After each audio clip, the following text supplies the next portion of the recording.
Next, is there a relationship between defect location and severity? Your selected question is then analyzed and translated into a visual format designed to uncover insights hidden in the data. The platform makes it easy to refine and customize the graph using plain language. It also provides the underlying Python code along with a step-by-step explanation.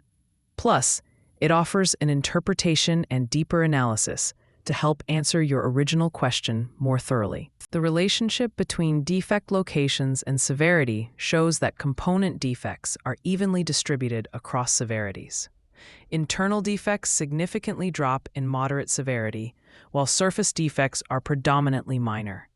This indicates a dependency between where defects occur and their severity levels, as patterns differ by location.